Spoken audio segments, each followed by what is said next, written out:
삼성전자 주주분들, 오늘은 7월 19일 일요일입니다. 제헌절 휴장까지 끼면서 국내 주식시장이 사흘 동안 멈춰 있었죠. 그런데 내일 드디어 월요일장이 다시 열립니다. 아마 지금 가장 궁금한 건 이것일 거예요. 삼성전자 내일 반등할까요? 아니면 또 한 번 크게 밀릴까요? 솔직히 지금 시장에서는 이걸 미리 단정하는 게 별 의미가 없습니다. 왜냐하면 금요일 국내 시장은 쉬었지만 해외 시장은 계속 움직였잖아요. 미국 반도체주도 움직였고요. 원달러 환율도 움직였고 유가와 국채금리도 새로운 가격을 만들었습니다. 국내 시장은 그 모든 변화를 내일 아침 한 번에 받아들여야 해요. 그러니까 내일 삼성전자는 9시 첫 가격만 보고 판단하시면 안 됩니다. 장전 예상 체결가부터 오전 첫 30분, 외국인 선물, 오후 프로그램 매매, 마지막 동시 호가까지 순서대로 확인해야 합니다. 내일 삼성전자가 진짜 살아나는지 아니면 잠깐 반등하는 척하다 다시 밀리는지 어떤 순서로 봐야 하는지 오늘 정확히 잡아드리겠습니다. 자, 내일 아침 눈을 뜨자마자 삼성전자 예상 체결가부터 보시는 분들 많으실 겁니다. 그런데 그 전에 먼저 봐야 할 게 있어요. 바로 미국 반도체주입니다. 단순히 나스닥이 올랐느냐 내렸느냐만 보시면 안 되고요. 필라델피아 반도체 지수가 최근 급락 과정에서 만들어진 저점을 지켰는지를 보셔야 합니다. 미국 반도체 지수가 하루 반등했다고 해도 그 다음날 다시 저점을 깨버렸다면 아직 매도세가 끝난 게 아니거든요. 반대로 장중에 크게 흔들렸더라도 종가에는 저점을 지키고 올라왔다면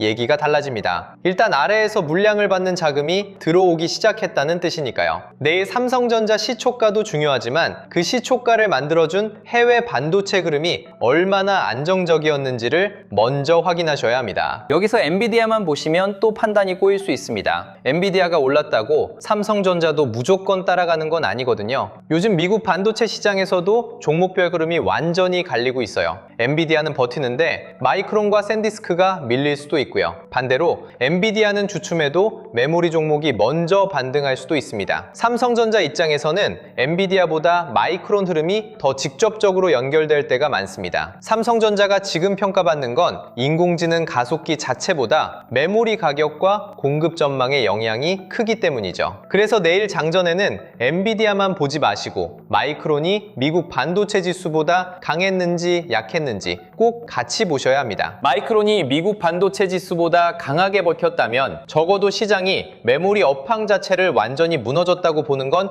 아닐 수 있습니다. 반대로 반도체 지수는 반등했는데 마이크론만 계속 밀렸다면요. 그건 시장이 AI 기대와 메모리 실적을 서로 다르게 보기 시작했다는 뜻일 수 있어요. 쉽게 말해서 인공지능 투자는 계속될 수 있지만 메모리 기업이 지금처럼 높은 가격과 높은 이익을 오래 유지할 수 있느냐는 의심이 남아있는 겁니다. 이 경우 삼성전자도 미국 기술주 반등만 믿고 따라가기는 어려울 수 있습니다. 그러니까 내일장 전 해외 시장은 무조건 좋다, 나쁘다로 보지 마시고요. 메모리주가 시장보다 강했는지를 따로 보셔야 됩니다. 그 다음은 원달러 환율입니다. 이건 정말 중요해요. 삼성전자는 수출 기업이니까 원화가 약하면 실적에 좋지 않냐고 생각하실 수 있죠. 장기적으로는 해외 매출을 원화로 바꿀 때 도움이 될 수 있습니다. 그런데 내일 하루 주가에서는 얘기가 달라요. 외국인은 삼성전자 주가만 보는 게 아니라 원화 가치까지 같이 계산하거든요. 삼성전자 주가가 올라도 원화가 더 빠르게 약해지면 외국인 입장에서는 실제 수익이 줄어듭니다. 그래서 미국 반도체주가 반등했는데도 원달러 환율이 크게 올라 있다면 외국인이 내일 아침부터 적극적으로 들어오지 않을 수 있어요. 가장 좋은 건 미국 반도체주가 안정되고 환율까지 같이 내려오는 겁니다. 이 두 가지가 같이 나와야 외국인이 삼성전자를 다시 담을 이유가 생깁니다. 미국 국채금리도 빼놓을 수 없죠. 국채금리가 다시 올라가면 미국 기술주가 반등해도 오래 버티지 못할 수 있습니다. 삼성전자는 한국에서는 대표적인 대형주이자 가치주처럼 보이지만요. 글로벌 자금에서는 결국 반도체 기술주로 묶입니다. 미국 금리가 높아지면 미래이익을 많이 반영해 오른 기술주의 평가부터 낮아지고요. 그 영향을 삼성전자도 그대로 받을 수 있습니다. 반대로 미국 국채금리가 진정되고 달러까지 약해진다면 한국을 포함한 신흥국 자산에는 한결 편안한 편안한 환경이 만들어집니다. 내일 삼성전자 장전 분위기가 좋아 보여도 금리와 환율이 반대로 움직이면 한 번 더 조심해서 보셔야 합니다. 유가도 같이 보겠습니다. 요즘 시장이 반도체만 보고 움직이는 것 같지만 실제로는 유가가 굉장히 큰 영향을 주고 있어요. 유가가 급등하면 한국은 에너지를 수입하는 나라라 부담이 커집니다. 무역 수지와 물가의 부담이 생기고요. 물가가 다시 오르면 금리 인하도 늦어질 수 있습니다. 다만 유가가 높은 수준에 있다고 무조건 시장이 더 빠지는 건 아닙니다. 중요한 건 상승 속도예요. 이미 많이 오른 유가가 더 이상 고점을 높이지 않고 진정된다면 시장은 악재를 어느 정도 반영했다고 볼 수 있습니다. 반대로 휴장 동안 유가가 다시 급등했다면 내일 코스피와 삼성전자도 시초가부터 부담을 받을 수 있습니다. 자, 여기까지 해외 시장을 봤으면 이제 아침 8시 30분 이후 예상 체결가로 넘어가겠습니다. 삼성전자 예상 체결가가 크게 높게 나오면 기분은 좋겠죠. 그런데 바로 매수 주문부터 넣으시면 안 됩니다. 사흘 동안 거래하지 못했던 주문이 한꺼번에 들어오면서 예상 체결가가 실제 수급보다 과장될 수 있거든요. 8시 40분에는 높게 보였다가 8시 55분에는 갑자기 내려오는 경우도 있습니다. 그래서 초반 예상 체결가보다 8시 50분 이후에도 그 가격이 유지되는지 보셔야 합니다. 매수 잔량이 계속 남아 있는지, 매도 잔량이 빠르게 늘어나지는 않는지, 예상 거래량이 평소보다 얼마나 많은지도 같이 봐야 하고요. 또 삼성전자 예상 체결가만 따로 보면 안 됩니다.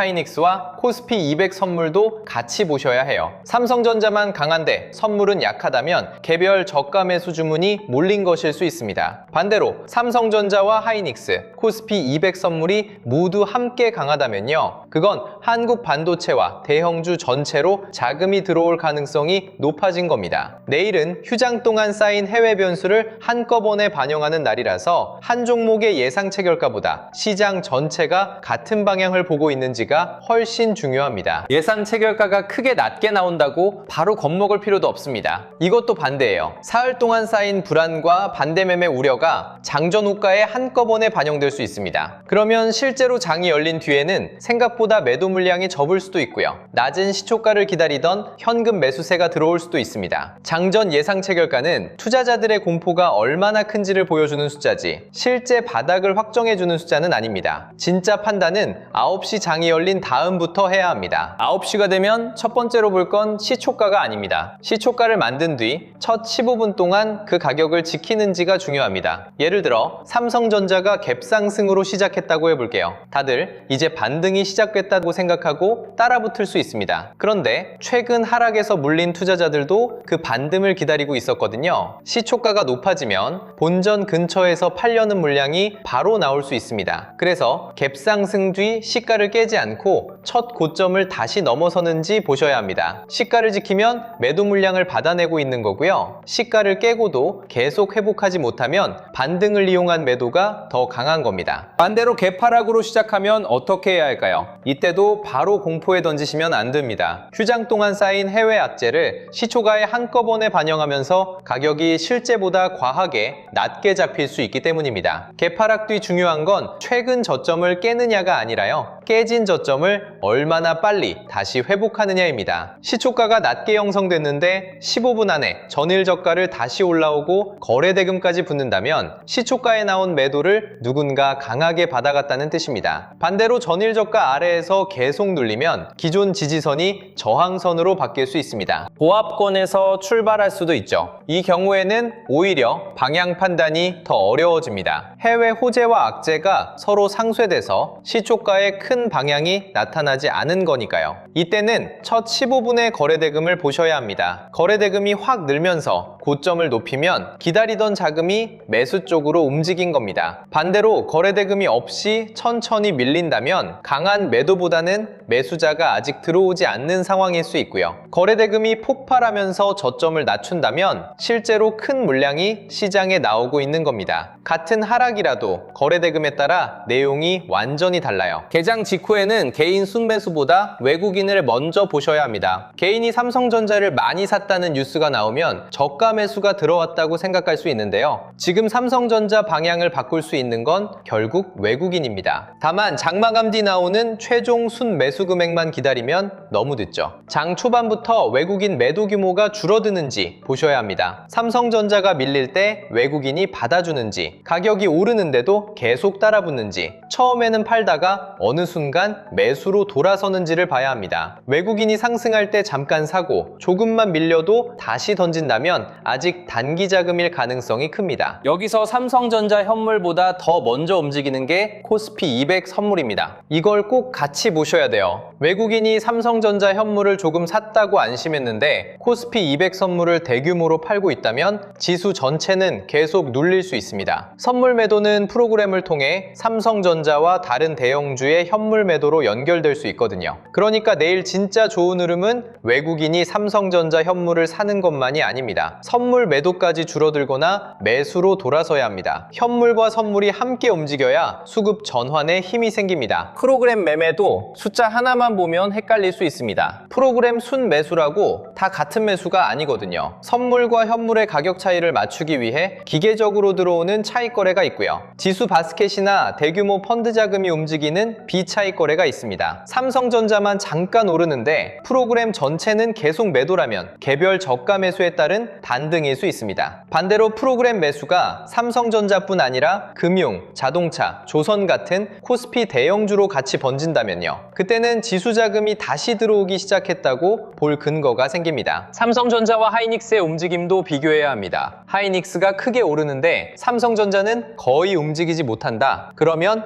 HBM 선두주에만 단기 매수가 들어오는 흐름일 수 있어요. 반대로 하이닉스는 계속 흔들리는데 삼성전자가 저점을 지킨다. 그러면 최근 과하게 빠진 삼성전자 쪽으로 방어 자금이 이동하고 있을 가능성이 있습니다. 가장 좋은 건 두 종목이 함께 반등하면서 코스피보다 강하게 움직이는 겁니다. 그때는 삼성전자 한 종목의 반등이 아니라 한국 반도체 전체의 공포가 완화되는 흐름으로 볼 수 있죠. 삼성전자 우선주도 잠깐 보시면 도움이 됩니다. 보통주와 우선주가 같이 움직인다면 삼성전자 전체에 대한 매수가 들어오는 흐름일 수 있어요. 그런데 보통주만 갑자기 강하고 우선주는 거의 움직이지 않는다면 지수와 선물에 연결된 단기 매수가 보통주에만 몰렸을 가능성도 있습니다. 반대로 우선주가 상대적으로 강하다면 배당과 안정성을 보고 들어오는 자금이 있을 수 있고요. 우선주 하나로 방향을 결정할 수는 없지만 보통주의 상승이 얼마나 넓은 자금에서 나온 건지 확인하는 보조지표로는 쓸 수 있습니다. 9시 30분 정도가 지나면 첫 고점과 첫 저점이 만들어집니다. 이때부터는 시초가보다 첫 눌림을 보셔야 합니다. 개장 직후 급등하는 건 생각보다 쉽게 나올 수 있거든요. 공매도 물량을 되사는 숏커버와 시초가 저가 매수만으로도 강하게 튈 수 있습니다. 그런데 첫 반등 뒤 다시 눌릴 때 이전 저점보다 높은 위치에서 버틴다면 얘기가 달라집니다. 매도 물량이 줄고 있다는 뜻이니까요. 반대로 첫 반등이 나온 뒤 바로 첫 저점을 깨버리면 아직 매수세가 시장 물량을 감당하지 못하고 있는 겁니다. 내일 삼성전자의 방향은 첫 상승보다 두 번째 눌림에서 더 정확하게 보일 가능성이 큽니다. 오전 10시가 넘어가면 장 초반 주문 굴균형이 어느 정도 정리됩니다. 그때부터 외국인 매수가 계속 이어지는지를 봐야 합니다. 장 초반에는 공매도 환매나 단기 프로그램으로 외국인 매수가 찍힐 수 있어요. 그런데 10시 이후에도 외국인이 현물을 계속 사고 선물 매도까지 줄인다면 단순한 기술적 반등에서 한 단계 더 나아갈 수 있습니다. 반대로 9시에 샀던 외국인이 10시부터 다시 물량을 내놓으면요. 첫 반등은 오래 들고 가려는 매수가 아니라 빠르게 사고 파는 단기 자금이었을 가능성이 큽니다. 이때 코스피가 오르는지만 보지 마시고 상승 종목 숫자도 보세요. 삼성전자와 하이닉스만 오르고 나머지 종목은 대부분 빠진다면 지수는 빨간색이어도 시장 전체가 회복된 건 아닙니다. 삼성전자 시가총액이 워낙 크니까 두 종목만 올라가도 지수는 충분히 반등할 수 있거든요. 진짜 시장 분위기가 달라지려면 반도체에서 시작된 매수가 금융과 자동차, 조선, 소비재 같은 다른 업종으로 번져야 합니다. 상승 종목 수가 계속 늘어나고 하락 종목 수가 줄어들어야 체감 시장도 같이 살아납니다. 코스닥도 같이 봐야 됩니다. 코스피 대형주만 오르고 코스닥은 계속 밀린다면 위험을 감수하는 자금 자금이 돌아온 게 아니라 유동성이 좋은 대형주에만 잠깐 피신한 것일 수 있습니다. 반대로 코스피와 코스닥이 같이 저점을 높인다면 시장 전체에 강제 매도가 진정되고 있다는 신호가 될 수 있고요. 다만 코스닥 테마주만 급등하고 삼성전자와 코스피는 약하다면 그건 또 다릅니다. 대형주에서 빠져나온 단기 자금이 작은 종목으로 잠깐 이동한 것일 수 있기 때문에 오래 이어지기 어렵습니다. 오전 11시 전후에는 환율을 다시 보셔야 합니다.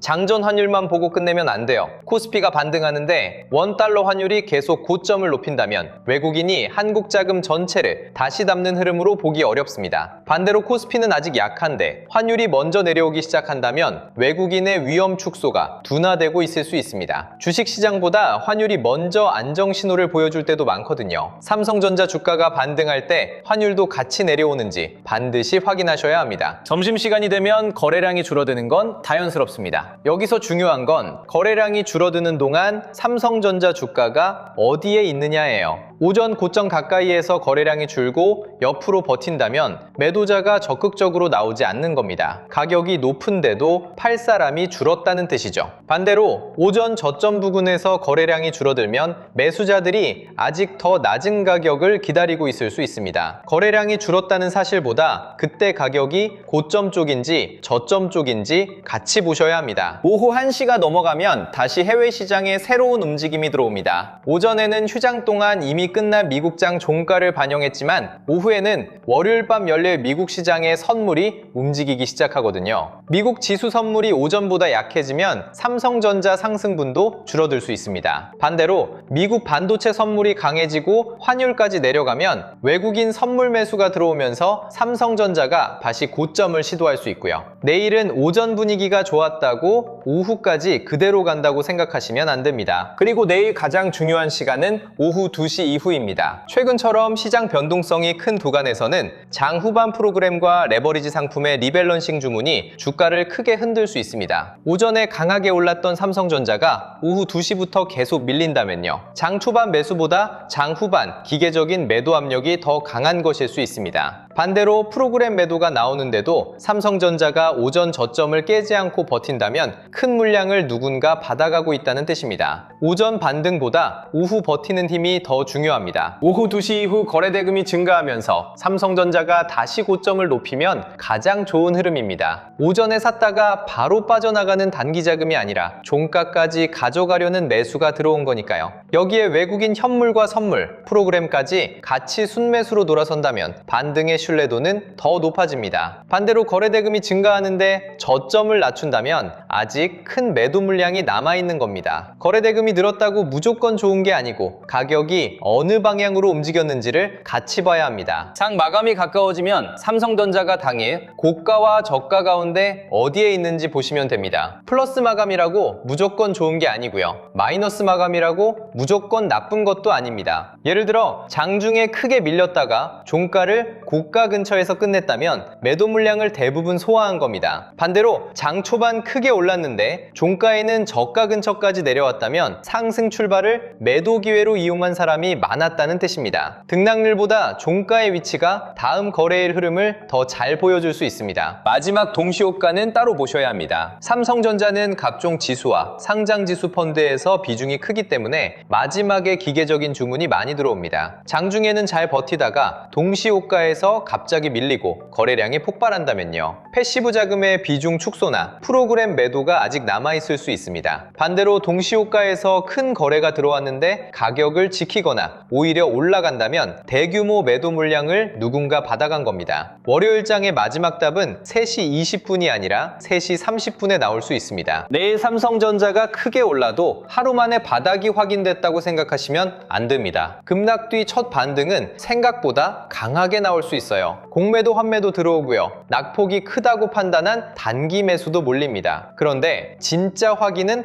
화요일에 나옵니다. 월요일 상승분을 크게 반납하지 않는지, 월요일 저점보다 높은 곳에서 버티는지, 외국인 매수가 다음 날에도 이어지는지를 봐야 합니다. 월요일은 반등의 시작이 될 수 있지만 추세 전환까지 확정해주는 날은 아닙니다. 반대로 월요일 삼성전자가 크게 밀렸다고 상승 사이클이 완전히 끝났다고 볼 필요도 없습니다. 거래량이 폭발하면서 최근 저점 저점을 잠깐 깨더라도 종가에 다시 회복하면 마지막 투매가 나왔을 가능성이 있습니다. 시장에 남아있던 반대 매매와 손절 물량이 한꺼번에 소화된 거죠. 그런데 거래량도 별로 없이 저점을 깨고 종가까지 회복하지 못한다면요, 그건 매도자가 너무 많아서라기보다 아직 그 가격에서도 사고 싶은 사람이 많지 않다는 뜻일 수 있습니다. 하락폭보다 저점 회복 여부와 거래 대금을 같이 봐야 합니다. 현금을 가지고 있는 분들은 내일 장전 예상 체결가만 보고 주문을 미리 크게 넣지 마세요. 사흘 동안 쌓인 주문 때문에 시초가가 크게 왜곡될 수 있습니다. 첫 번째 접근은 장이 열린 뒤 최근 저점을 지키는지 확인하면서 작게 들어가고요. 그 다음은